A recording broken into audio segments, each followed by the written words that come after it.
une affaire dont on n'a sans doute pas encore fini d'entendre parler. Le 15 janvier dernier, nos confrères du Parisien révélaient que Jean-Jacques Bourdin était visé par une plainte pour tentative d'agression sexuelle.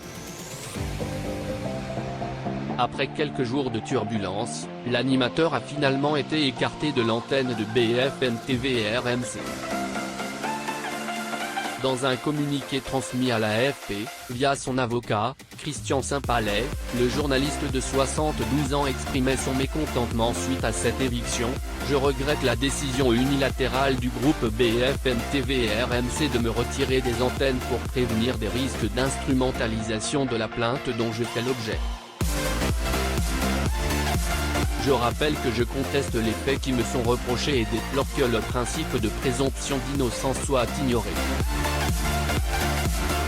Une enquête a été confiée par le parquet de Paris au commissariat du 16e arrondissement. À lire également Ça détruit ma famille, en larmes, la femme de Jean-Jacques Bourdin, Anne Niva craque chez Pascal Praud, vidéo, l'affaire prend désormais une nouvelle tournure.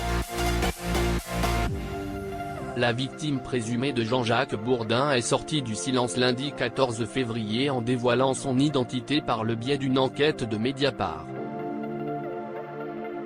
La journaliste Fanny Agostini a ainsi révélé être à l'origine de la plainte pour tentative d'agression sexuelle déposée à l'encontre de l'époux d'Anne Niva.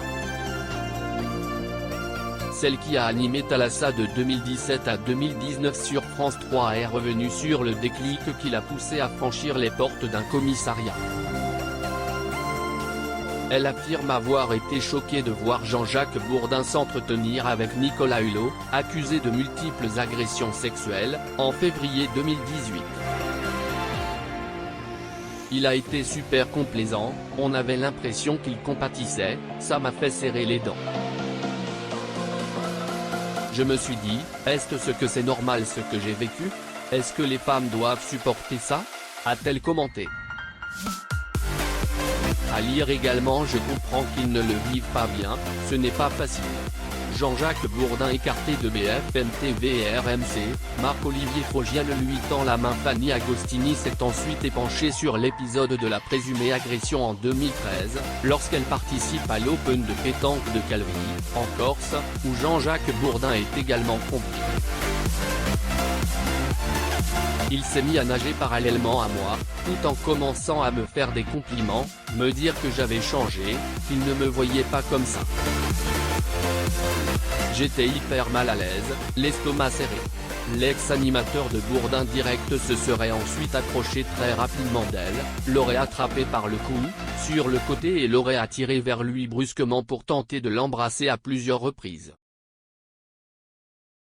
Jean-Jacques Bourdin, lui aurait alors lancé « J'obtiens toujours ce que je veux ». Souvenir douloureux qui a ponctué ses cauchemars pendant des années. À lire également Maintenir Jean-Jacques Bourdin à l'antenne sur BFM Télévision? Une décision courageuse pour Bruce Toussaint. L'enquête de Mediapart comprend également le témoignage de l'animatrice Sidonie Bonnec. Alors jeune journaliste désireuse de faire de la radio, elle a été conviée à un festival à Calvi par Jean-Jacques Bourdin en 2010. Ce dernier lui aurait assuré qu'elle serait logée à l'hôtel. Avant le départ, il l'aurait contacté pour lui dire que l'hôtel est complet mais qu'il a une villa avec un ami. Il y a une piscine, n'oublie pas ton maillot de bain, aurait-il ajouté. Cette phrase m'a coupé les jambes, s'est remémoré Sidonie Bonnec. Elle a décliné l'invitation. Après cela, je n'ai plus jamais eu de nouvelles. Je n'ai jamais eu le job, a-t-elle relaté.